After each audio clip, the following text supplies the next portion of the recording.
Assalamualaikum warahmatullahi wabarakatuh. Perkenalkan, saya Intan Efrin Guci. Kami berasal dari kelompok 1. Kami akan mempresentasikan hasil diskusi kelompok kami pada mata kuliah dasar ilmu pendidikan tentang konsep hakikat manusia. Yang terdiri dari yang pertama Afifah Indriani, yang kedua Apriliani, anggota yang ketiga saya sendiri Intan Efrin Guci, yang keempat yaitu Irian Gustri. Baiklah, pada materi pembahasan pertama akan dijelaskan oleh Afifah Indriani. Silakan Afifah.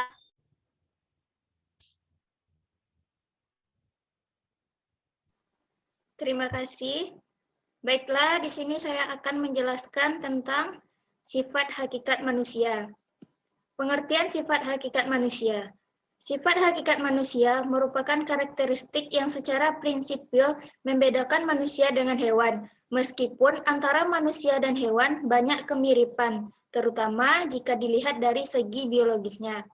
Kesamaan secara biologis ini, misalnya adanya kesamaan bentuk, misalnya kera, bertulang belakang seperti manusia, berjalan tegak dengan menggunakan kedua kakinya, melahirkan dan menyusui anak, pemakan segalanya, dan adanya persamaan metabolisme dengan manusia. Yang kedua, wujud sifat hakikat manusia. Yang pertama, kemampuan menyadari diri. Kaum rasionalis menunjuk kunci perbedaan manusia dengan hewan pada adanya kemampuan menyadari diri yang dimiliki oleh manusia. Berkat adanya kemampuan itu, manusia menyadari bahwa dirinya memiliki ciri khas. Hal ini menyebabkan manusia dapat membedakan dirinya dengan aku yang lainnya, atau ia dengan mereka, dan dengan yang bukan aku, lingkungan fisik di sekitarnya. Bahkan bukan hanya membedakan, lebih dari itu, manusia dapat membuat jarak dengan lingkungannya, baik yang berupa pribadi maupun non-pribadi. Kedua, kemampuan bereksistensi diri. Kemampuan menerobos dan mengatasi batas-batas yang membelenggu dirinya. Kemampuan menerobos ini bukan yang berkaitan dengan ruang, melainkan juga dengan waktu. Dengan kata lain, manusia tidak terbelenggu dengan tempat atau ruang ini dan waktu ini, tetapi dapat menembus ke sana, ke masa depan, atau ke masa lampau. Yang ketiga, pemilikan kata hati. Kata hati juga sering disebut dengan istilah hati nurani. Konsisten bermakna pengertian yang ikut serta atau pengertian yang mengikut perbuatan. Manusia memiliki pengertian yang menyertai tentang apa yang akan, yang sedang, dan yang telah dibuatnya. Bahkan, mengerti juga akibatnya bagi manusia sebagai manusia. Kata hati itu adalah kemampuan pada diri manusia yang memberikan penerangan tentang baik buruknya perbuatan sebagai manusia. Yang keempat, moral merupakan suatu perbuatan yang menyertai kata hati. Dengan kata lain, moral adalah perbuatan itu sendiri. Kadangkala antara moral dan hati masih terdapat jarak. Artinya, seseorang yang telah memiliki kata hati yang tajam belum tentu perbuatannya itu merupakan realisasi dari kata hatinya sendiri. Berarti dalam hal ini diperlukan kemauan untuk menjembatani jarak di antara keduanya. Yang dimaksud dengan kemauan adalah kemauan yang sesuai dengan kodrat manusia. Yang kelima, kemampuan bertanggung jawab. Tanggung jawab berarti keberanian untuk menentukan bahwa suatu perbuatan sesuai dengan tuntutan kodrat manusia, dan bahwa hanya karena itu perbuatan itu dilakukan, sehingga sanksi apapun yang dituntut oleh kata hati, oleh masyarakat, oleh norma-norma agama, diterima dengan penuh kesadaran dan kerelaan. Dari uraian ini menjadi jelas betapa pentingnya pendidikan moral bagi peserta didik, baik pribadi maupun sebagai anggota masyarakat. Yang keenam, rasa kebebasan. Merdeka. Merdeka adalah rasa bebas, tidak terasa terikat oleh sesuatu, tetapi sesuai dengan tuntutan kodrat manusia. Dalam pernyataan ini, sebenarnya ada dua hal yang saling bertentangan, yaitu rasa bebas dan sesuai dengan tuntutan kodrat manusia. Meskipun antara rasa bebas dan sesuai dengan tuntutan kodrat manusia ini bertentangan, tetapi sebenarnya saling berkaitan. Memang merdeka adalah rasa bebas, tetapi kebebasan tersebut tentu saja tidak bertentangan dengan kodrat manusia. Yang ketujuh, kebiasaan melaksanakan kewajiban dan menyadari hak.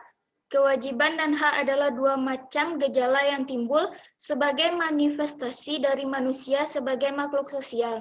Jika seseorang mempunyai hak untuk menuntut sesuatu, tentu ada pihak lain yang berkewajiban untuk memenuhi hak tersebut. Selanjutnya, kewajiban ada karena ada pihak lain yang harus dipenuhi haknya. Pada dasarnya, hak itu adalah sesuatu yang kosong. Artinya, meskipun hak tentang sesuatu itu ada, belum tentu seseorang mengetahui. Misalnya, hak untuk memperoleh perlindungan hukum. Walaupun sudah diketahui, belum tentu orang mau mempergunakannya. Yang terakhir yaitu kemampuan menghayati kebahagiaan. Kebahagiaan lebih merupakan integrasi atau rentetan dari sejumlah kesenangan. Malah ada yang lebih jauh lagi berpendapat tidak cukup digambarkan sebagai himpunan dari pengalaman-pengalaman yang menyenangkan saja. Tetapi lebih dari itu, misalnya merupakan integrasi dari segenap kesenangan, kegembiraan, kepuasan, dan sejenisnya yang pengalaman-pengalaman pahit dan penderitaan. Proses integrasi dari semuanya itu menghasilkan sesuatu bentuk penghayatan hidup yang disebut bahagia. Terima kasih. Saya kembalikan kepada moderator.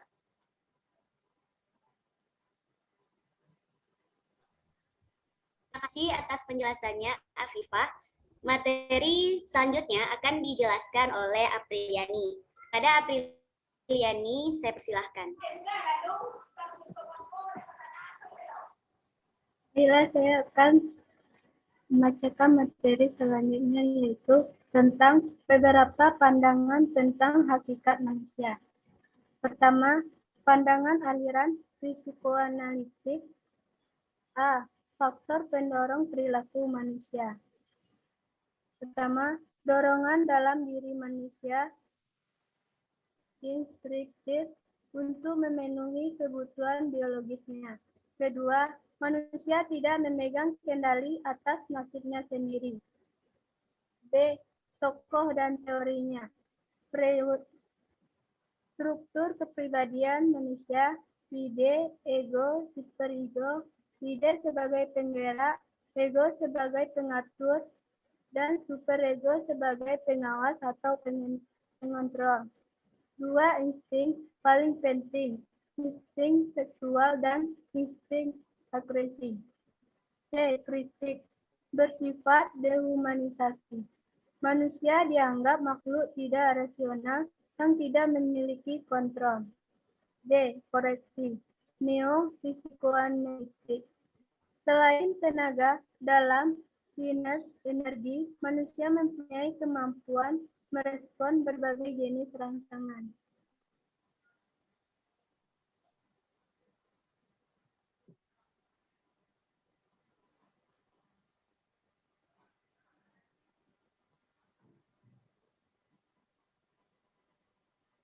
Dua, pandangan alih humanistik. A. Faktor pendorong perilaku manusia. Dorongan dalam diri manusia untuk mengatur, mengarahkan, dan mengontrol diri. B. Tokoh dan teorinya. Rogers, manusia memiliki dorongan yang mengarahkan ke tujuan yang positif, rasional, dapat menentukan nasibnya sendiri. Adler, manusia digerakkan dalam hidupnya sebagai oleh rasa tanggung jawab sosial, sebagai lagi oleh kebutuhan pribadinya. C. Kritik, terlalu mengganggukan rasio manusia. D. Koreksi, Rogers, individu merupakan arus perubahan yang mengalir terus manusia pada hakikatnya dalam proses menjadi becoming. tidak pernah selesai, tidak pernah sempurna.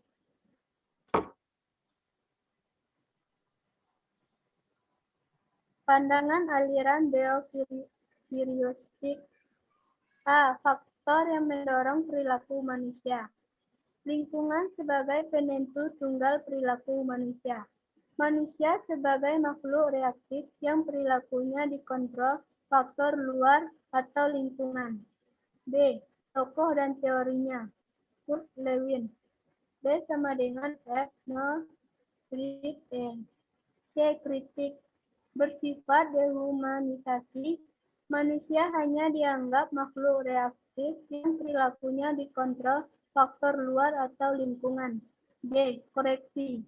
Pandangan behavioristik tidak mendehumanisasi manusia, justru mendehumanisasi manusia. Kemampuan memilih, menetapkan tujuan, mencipta justru diperoleh sebagai hasil pengaruh lingkungan.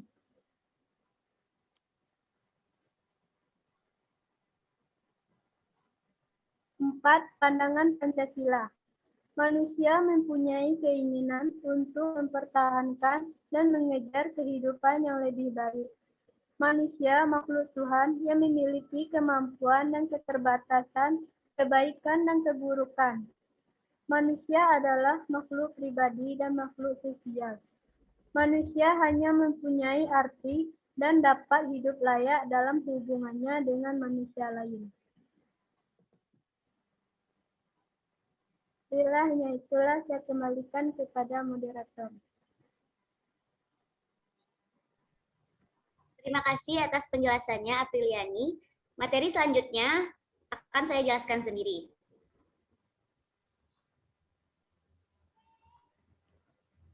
Yaitu mengenai manusia sebagai makhluk individu, sosial, etika, dan agama. Yang pertama, manusia sebagai makhluk individu. Individu berasal dari kata Latin individuum, artinya yang tidak terbagi. Maka kata individu merupakan sebutan yang dapat digunakan untuk menyatakan suatu kesatuan yang paling kecil dan terbatas. Kata individu bukan berarti manusia sebagai suatu keseluruhan yang tak dapat dibagi, melainkan sebagai kesatuan yang terbatas, yaitu sebagai manusia perseorangan. Istilah individu dalam kaitannya dengan pembicaraan mengenai keluarga dan masyarakat manusia. Dapat pula diartikan sebagai manusia.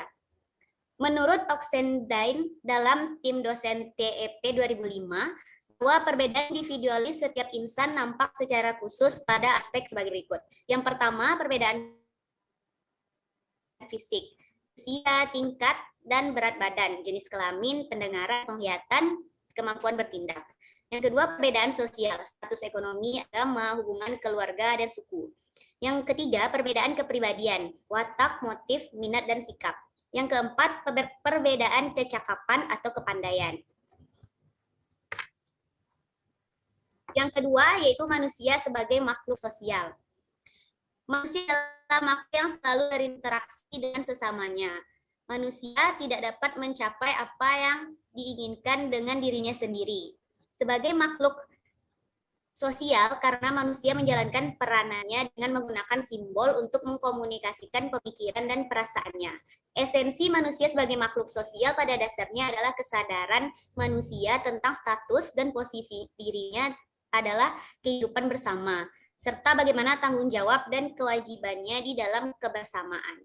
Karakteristik manusia sebagai makhluk sosial ialah telah berabad-abad konsep manusia sebagai makhluk sosial itu ada yang menitik beratkan pada pengaruh masyarakat yang berkuasa pada individu, di mana memiliki unsur-unsur keharusan biologis yang terdiri dari dorongan untuk makan, dorongan untuk mempertahankan diri, dan dorongan untuk melangsungkan jenis.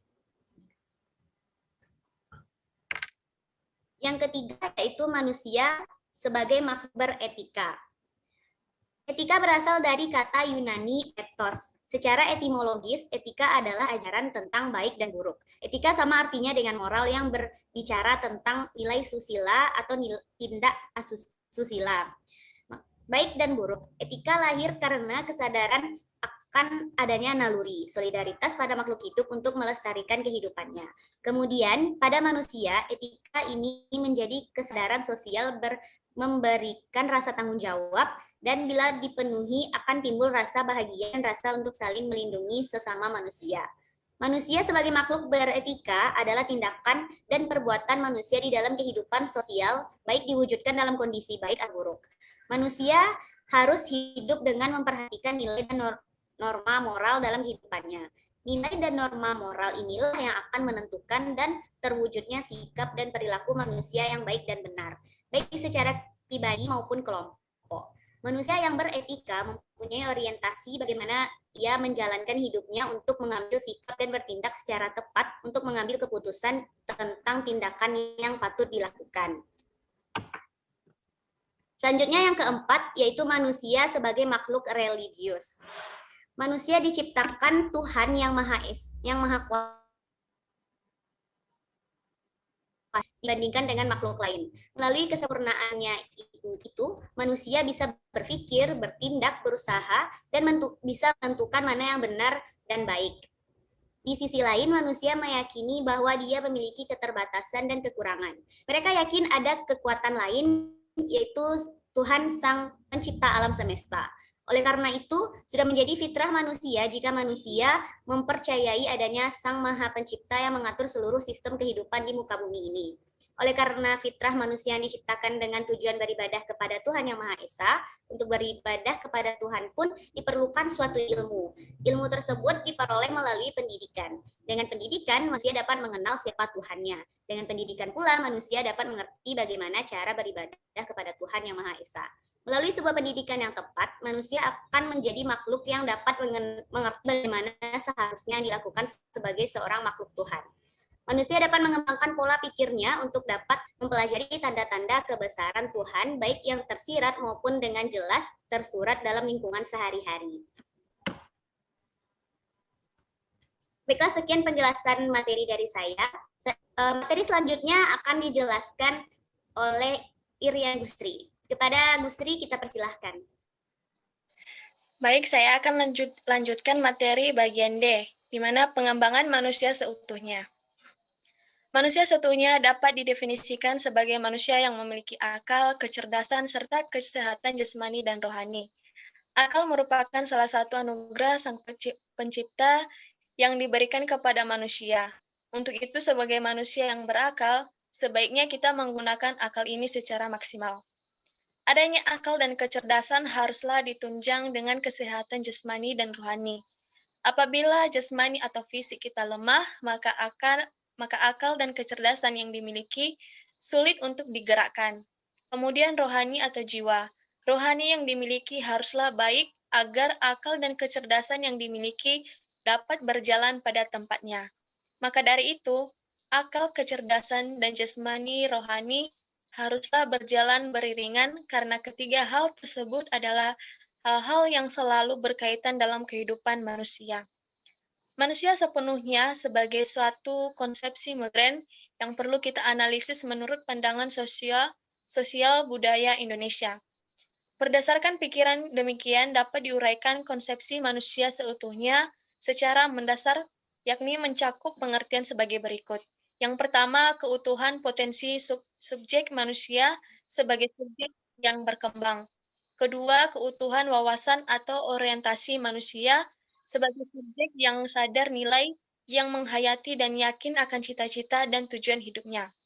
Baik, yang pertama, konsepsi keutuhan potensi subjek manusia sebagai subjek yang berkembang. Kepribadian manusia lahir batin ialah satu kebutuhan yang utuh antara potensi-potensi hereditas atau kebawaan dengan faktor-faktor lingkungan atau pendidikan, tata nilai, dan antar hubungan. Potensi manusia secara universal mencakup tujuan potensi, terdiri dari pertama potensi jasmania, fisik, badan, dan panca indera yang sehat atau normal. Kedua, potensi pikel atau akal, rasio, inteligensi, intelek. Ketiga, potensi rasa atau perasaan emosi, baik perasaan etis moral maupun perasaan estetis. Kemudian keempat, potensi karsa atau kehendak, keinginan, dan termasuk prakarsa. Kelima, potensi cipta atau daya cipta, kreativitas, khayal, dan imajinasi. Keenam, potensi karya atau kemauan menghasilkan kerja, amal, Kemudian yang ketujuh, potensi budi nurani atau kesadaran budi, hati nurani, jewetan, dan atau GWSS yang bersifat superrasional. Ketujuh potensi ini merupakan potensi dan watak bawaan yang potensialnya.